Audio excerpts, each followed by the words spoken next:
The live TV, सच सबसे आगे। नमस्कार, आप देख रहे हैं द लाइव टीवी और मैं हूं आपके साथ मुनमुन रहमान। कर्नाटक चुनाव की वोटिंग में महज कुछ ही समय जो है वो रह गया है और ऐसे में यहां पर कांग्रेस ने एक बड़ा दांव खेल दिया है जिससे बीजेपी भारी टेंशन में आ गई है। दोस्तों, बीजेपी नेता और कर्नाटक के सीएम बसवराज बोम्मई अपने ही क्षेत्र से चुनाव लड़ने में डर रहे हैं क्योंकि यहां पर वो त्रिकोणीय मुकाबले में फंस चुके हैं। अब यहां पर कांग्रेस ने क्या दांव खेला है जिससे बीजेपी की टेंशन और भी बढ़ गई है, ये आपको आगे बताएंगे। दरअसल दोस्तों, कर्नाटक विधानसभा चुनाव में किसका पलड़ा मजबूत है, किसका भारी है, ये तो आप सर्वे और एग्जिट पोल में साफ साफ देख सकते हैं। लेकिन यहां पर बसवराज बोम्मई जो अपने ही क्षेत्र से 3 बार लगातार चुनाव जीते हैं, अब उन्हें ऐसा कौन सा डर सता रहा है जिसके बाद उन्हें जो है वहां पर हार का सामना करना पड़ सकता है। और इसी के साथ यहां पर कांग्रेस ने बड़ी ही चालाकी से एक मुस्लिम उम्मीदवार को मैदान में उतारा है जिसके बाद यहां पर बीजेपी की टेंशन जो है वो लगातार बढ़ गई है। पूरा मामला और पूरा दाव समझाते हैं आपको कि कर्नाटक में ऐन वक्त पर कांग्रेस ने कौन सा दाव खेल दिया है। दरअसल कांग्रेस ने बसवराज बोम्मई को हराने के लिए मुस्लिम उम्मीदवार पठान यासिर अहमद को चुनावी मैदान में उतार दिया है, जिसके बाद यहां पर यह भी कहा जा रहा है कि क्षेत्र में मुस्लिम उम्मीदवार, मुस्लिम वोट जो है वो बेहद ज्यादा है, जिससे कांग्रेस को उम्मीद है कि यहां पर बसवराज बोम्मई से वो सीट जो है छीन सकते हैं। पूरा दाव समझाते हैं नवजीवन की एक खबर है। खबर देखिए, यहां पर लिखा है कर्नाटक चुनाव, शिवगांव में त्रिकोणीय मुकाबले में फंसे सीएम बोम्मई, कांग्रेस के दाव से संकट में बीजेपी की सीट। अब कांग्रेस ने यहां पर ऐसा दाव खेल दिया है जिससे बीजेपी की सीट जो है बसवराज बोम्मई जो 3 बार वहां पर लगातार जीते हैं जिस सीट से, उसी सीट पर आज उन्हें डर लग रहा है, टेंशन हो रही है। आगे खबर में लिखा है कि कर्नाटक चुनाव में मुख्यमंत्री और बीजेपी नेता बसवराज बोम्मई अपने गढ़ शिवगांव में त्रिकोणीय मुकाबले में फंस गए हैं। शिवगांव से लगातार 3 बार जीत चुके बोम्मई से सीट हथियाने के लिए कांग्रेस ने पठान यासिर अहमद खान को मैदान में उतारा है। वहीं व्यवसायी से नेता बने पंचमसाली लिंगायत समुदाय के शशिधर येलीगर जेडीएस का प्रतिनिधित्व कर रहे हैं।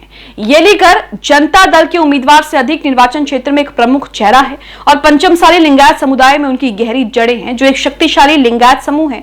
वहीं क्षेत्र में लगभग 50,000 मुसलमानों की एक बड़ी संख्या को देखते हुए कांग्रेस ने फिर से निर्वाचन क्षेत्र में एक मुस्लिम को मैदान में उतारकर बोम्मई को परेशानी में डाल दिया है। यहां पर कांग्रेस ये उम्मीद कर रही है कि उसने एक मुस्लिम को मैदान में उतारा है तो वहां पर मुस्लिमों का वोट जो है वो सीधा सीधा कांग्रेस के पाले में जाएगा। कांग्रेस ये उम्मीद कर रही है, जिसके बाद यहां पर बोम्मई की टेंशन बढ़ गई है। बोम्मई यहां से 3 बार जीते हैं, लेकिन उसके बावजूद भी बोम्मई को यहां पर टेंशन हो रही है क्योंकि यहां पर वो त्रिकोणीय मुकाबले में फंस गए हैं। एक तरफ कांग्रेस ने यहां पर मुस्लिम उम्मीदवार उतार दिया, वहां पर मुस्लिम आबादी जो है आप देख सकते हैं 50,000 मुस्लिम वोट है जो कि कांग्रेस को उम्मीद है कि उसी के पाले में जाएगा। दूसरी तरफ देखें तो आप जेडीएस ने एक ऐसा उम्मीदवार उतारा है जिसकी लिंगायत समुदाय में अच्छी खासी पकड़ है और लिंगायत समुदाय सबसे प्रभावशाली समुदाय भी माना जाता है।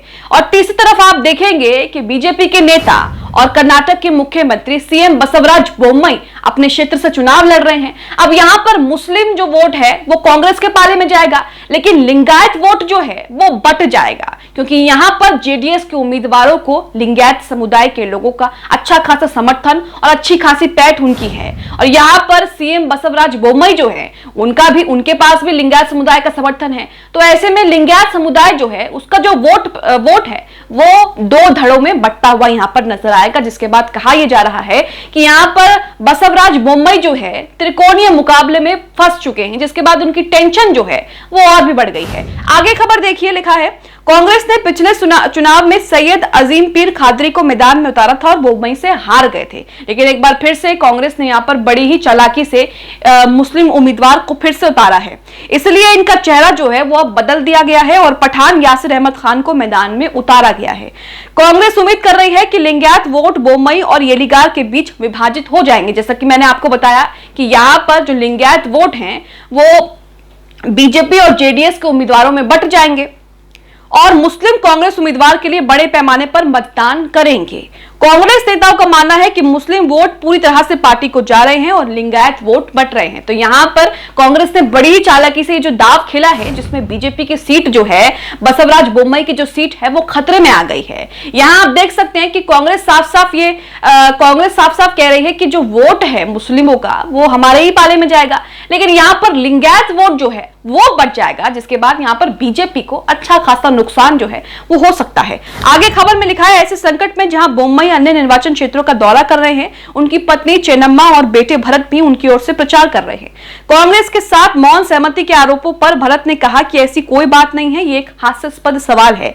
हम एक दूसरे के खिलाफ लड़ रहे हैं और मेरे पिता मुख्यमंत्री रहने से पहले भी निर्वाचन क्षेत्र में बहुत लोकप्रिय रहे हैं और अब भी वो स्थानीय लोगों के बीच लोकप्रिय हैं, इसलिए इसमें कोई शक नहीं है कि वो बड़े अंतर से आसानी से सीट जीत रहे हैं। लेकिन ये तो उनकी बात है, लेकिन यहां पर आप जो सर्वे देख रहे हैं, जो चीजें देख रहे हैं, जो समीकरण यहां पर सामने आ रहा है, उसमें आप साफ साफ देख सकते हैं कि त्रिकोणीय समीकरण जो बन रहा है उससे कहीं ना कहीं बीजेपी को एक बड़ी चोट जो है यहां पर पहुंचेगी। आगे लिखा है कि 2018 के विधानसभा चुनावों की बात करें तो 2018 के विधानसभा चुनावों में बोम्मई ने कांग्रेस के उम्मीदवार सैयद अजीमपुर खदरी को 8,765 वोटों के अंतर से हरा दिया था। बोम्मई को 83,368 वोट मिले थे और खदरी को 74,603 वोट मिले। जेडीएस के उम्मीदवार की बात करें तो जेडीएस के उम्मीदवार अशोक बेमीनार को 1353 वोट मिले। निर्दलीय उम्मीदवार सोमन्ना को 7203 वोट यहां पर मिले। इस चुनाव में कांग्रेस के पास पठान यासिर अहमद खान के रूप में एक नया चेहरा है, जबकि जेडीएस के उम्मीदवार शशिधर येलगिर निर्वाचन क्षेत्र में बहुत लोकप्रिय हैं। तो यहां पर आप समझ रहे हैं कि त्रिकोणीय मुकाबला किस तरीके से हो रहा है। यहां पर लिंगायत वोट जो है वो दो धड़ों में बटेगा, बीजेपी और जेडीएस में, क्योंकि बसवराज बोम्मई जो है उनकी भी अच्छी खासी पकड़ है प्रभावशाली समुदाय लिंगायत समुदाय में, और जो जेडीएस के उम्मीदवार हैं उस उम्मीदवार की भी अच्छी खासी पकड़ जो है वो लिंगायत समुदाय में है। तो ऐसे में जाहिर सी बात है कि लिंगायत समुदाय का वोट जो है वो दो धड़ों में बटेगा, बीजेपी और जेडीएस में। लेकिन यहां पर कांग्रेस के लिए एक सीधा रास्ता साफ देखा जा रहा है। कांग्रेस ने यहां पर एक मुस्लिम उम्मीदवार को मैदान में उतारा है, जिसके बाद 50,000 मुस्लिम मतदाताओं का जो वोट है वो सीधा कांग्रेस के पाले में ही कांग्रेस उम्मीदवार को मिलेगा। तो यहां पर बीजेपी को एक और टेंशन कांग्रेस ने दे दी है, जिसके बाद यहां से बसवराज बोम्मई की जो मुश्किलें हैं वो बढ़ती जा रही है। आगे खबर में लिखा है कि बोम्मई के पास एकमात्र फायदा है और वो इस पर बड़े पैमाने पर प्रचार करें कि अगर बीजेपी सत्ता में वापस आती है तो वो फिर से मुख्यमंत्री बनेंगे। यदि ये मतदाताओं के साथ प्रतिनिधित्व होता है तो बोम्मई अच्छे से बहुमत से जीतेंगे।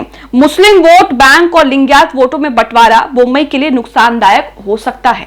यहां आप देख सकते हैं कि मुस्लिम वोट बैंक और लिंगायत समुदाय का जो वोट बैंक है, इसमें जो बंटवारा हो रहा है, यहां पर बीजेपी को झटका मिल सकता है, बीजेपी को यहां पर नुकसानदायक जो है वो हो सकता है।